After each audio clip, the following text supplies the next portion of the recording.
সম্মানিত দেশবাসী এবং সম্মানিত ভাইয়েরা আমার, বর্তমানে তথ্য প্রযুক্তির ব্যবহার যেমনভাবে বেড়ে চলেছে, তার সাথে তালে তাল মিলিয়ে আজকে আপনারা জানেন অপসংস্কৃতির রোষানল আজকে আমাদের তথ্য প্রযুক্তির উপরে পড়েছে।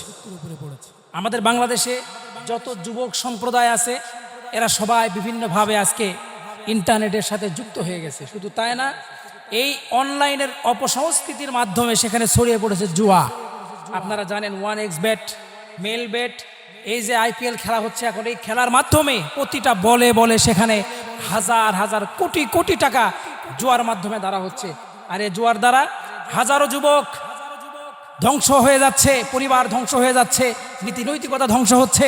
শুধু তাই না আমার ভাইয়েরা, অর্থনৈতিক একটা গবেষণায় দেখা গেছে আমাদের বাংলাদেশে প্রায় 1 কোটি মানুষ সরাসরি জুয়ার সাথে সম্পৃক্ত।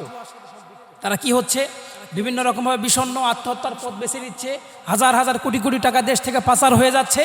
অথচ আমাদের বাংলাদেশে 1867 সালের যেই জুয়া বিরোধী আইন, সে আইন দিয়ে, এই আইনের ফাঁক ফোকর দিয়ে এখনো পর্যন্ত কোনো বিচার করা সম্ভব হচ্ছে না।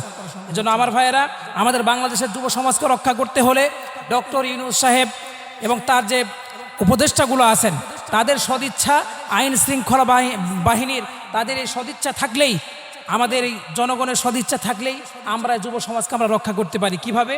তারা যদি তাদের কাজ সঠিকভাবে করতে পারে, আমরা অনলাইনের মাধ্যমে জুয়ার বিরুদ্ধে যদি আমরা একটা প্রচারণা চালাতে পারি, আলম সমাজের মাধ্যমে তারা যদি প্রত্যেকটা বক্তব্যের মাধ্যমে, মসজিদের মেম্বারে সহ প্রত্যেকটা জায়গায় যদি আমরা এই অনলাইন জুয়াকে না বলি, এটা যে হারাম আল্লাহর পক্ষ থেকে, এটার ব্যাপারে বলা হয়েছে জুয়া ইসলামে হারাম। সূরা মায়েদার 91 নম্বর আয়াত আল্লাহ রাব্বুল আলামিন বলছেন, ওয়াল আনসাবু ওয়াল আজলামু রিজসুম মিন আমালিশ শাইতান, এগুলো সব হারাম। এই হারাম কাজগুলো থেকে আমাদের যুব সমাজকে রক্ষা করতে হলে এই জুয়া বন্ধের অন্য কোনো বিকল্প নাই। জুয়া বন্ধ করতে হবে এবং আমাদের যুব সমাজকে রক্ষা করতে হবে। এদের হাতে বই খাতা কলম ধরিয়ে দিতে হবে, কোরআন ধরিয়ে দিতে হবে।